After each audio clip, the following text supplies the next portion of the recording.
یہ رپورٹ چھپی ہے مسٹر ہیمفر، جس نے جو ہے وہ کام کیا ہے عرب میں اور سلطنت عثمانیہ کو توڑنے کی ذمہ داری جس کو سونپی گئی تھی، وہ 4000 جاسوسوں کے ساتھ لارڈس آف عربیہ عرب میں داخل ہوا تھا۔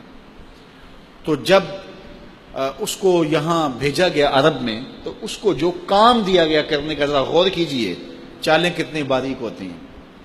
تو مسٹر ہیمفر نے اپنی یادداشتیں مرتب کی، لکھی، اور آج بھی وہ کیلیفورنیا کی یونیورسٹی کے اندر وہ تھیسس موجود ہیں، پڑے ہوئے ہیں۔ اس کا کچھ ترجمہ بھی جو ہے وہ ہمارے یہاں پاکستان میں بھی دستیاب ہے، کچھ ایک چیپٹر کا ترجمہ یہاں ملتا ہے۔ اس کا غالباً عنوان نے رکھا ہے مسٹر ہیمفر کی یادداشتیں، اس طرح کا انہوں نے ترجمہ کر کے وہ دستیاب ہے، آپ کی مارکیٹ سے مل جاتا ہے۔ تو اس میں وہ کہتا ہے مجھے 16 چیزوں پہ کام کرنے کی ذمہ داری لگائی گئی تھی۔ ان میں سے ایک کام یہ تھا کہ جعلی سادات پیدا کیے جائیں۔ اب عام بندہ سوچے گا اس سے کیا ان کو فائدہ تھا؟ جعلی سادات پیدا کیے جائیں تو جعلی سادات پیدا کرنے سے کیا فائدہ ہوگا؟ فائدہ یہ ہوگا کہ وہ زمانہ تھا کہ لوگ سادات سے، علماء سے جڑے ہوئے تھے، اس لیے، اور زیادہ تر علماء سادات ہوتے تھے، اور لوگ سادات سے، پیران عظام سے، علماء سے جڑے ہوئے ہوتے تھے، اور ان سے جڑنے کی وجہ سے ان کا دین محفوظ ہوتا تھا۔ آج کل تو لوگ علماء کو، پیران عظام کو گالیاں دیتے ہیں، اور اس کا بہت بڑا سبب ان کی اپنی کرتوتیں ہیں۔ تو چونکہ لوگ ان کے ساتھ وابستہ ہیں اور ان کی وابستگی کی وجہ سے دین میں رسوخ اور پختگی ہے، تو اب جعلی سادات جب پیدا ہوں گے تو لوگ ان کے قریب بھی سید سمجھ کے جائیں گے، لیکن وہ ہوگا تو سید نہیں۔ تو ظاہر ہے کہ جب لوگوں کی محبتیں ملیں گی، پیسہ ملے گا، عقیدتیں ملیں گی، لوگوں کے گھروں میں آنا جانا ہو جائے گا، تو چونکہ اس کا خون تو خون رسول نہیں ہوگا، تو ایسی حرکتیں کرے گا کہ پھر لوگ بدظن ہو جائیں گے۔ تو جب ان سے بدظن ہو جائیں گے تو پھر دین سے بدظن ہو جائیں گے، اور ایک سے بدظن ہو جائیں گے تو باقیوں سے بھی ہو جائیں گے۔ تو وہ کہتے ہیں میرے ذمے جو کام 16-17 کرنے کے لگائے گئے، ان میں سے ایک کام یہ تھا کہ جعلی سادات پیدا کیے جائیں۔ یہاں بر صغیر کے اندر جب انگریز آیا تو اس نے دیکھا کہ یہاں کے علماء پگڑی باندھتے ہیں، اوپر شملہ ہوتا تھا یا ازبا یا جس طرح مختلف سٹائل پگڑی کے ہیں، اور یہاں کے جو سرداران قوم تھے وہ بھی باندھتے تھے، یہاں پنجاب کا کلچر بھی تھا۔ اب وہ کہے آ کہ حکم نامہ دے دے کہ پگڑیاں اتار، ایک دینی ایشو، مسلکی اور مذہبی ایشو ہے، اٹھ جائے گا، اس کے لیے مشکلات کھڑی ہوں گی۔ اس نے بالکل کسی کو نہیں کہا کہ پگڑی اتارا۔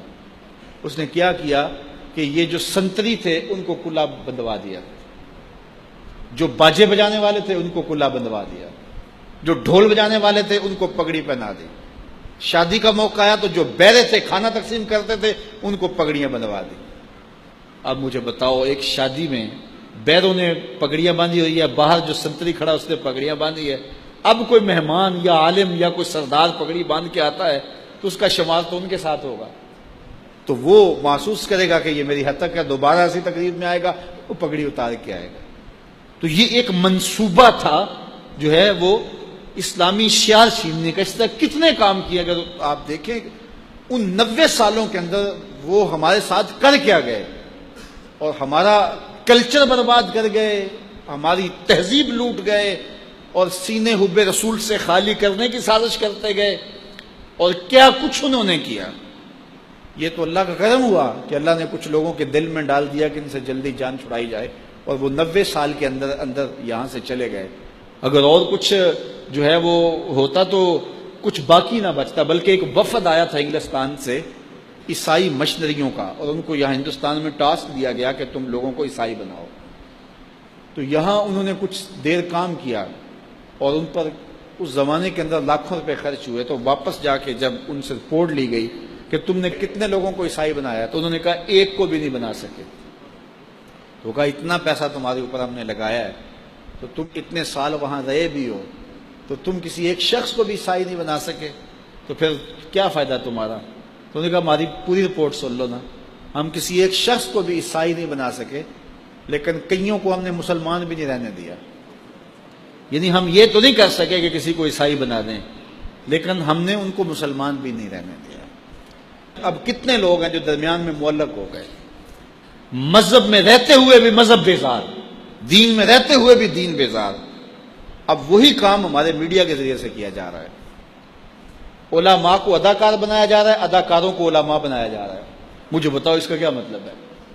جو جعلی سادات پیدا کر کے کام حاصل کرنا تھا، اب جن کو دین کے ابجد بھی معلوم نہیں ہے وہ وہاں مسئلے بتا رہے ہیں طلاق کے، خلا کے اور دیگر امور پر، اور پھر علماء کو جو ہے وہ ان لوگوں کے ساتھ بٹھایا جا رہا ہے۔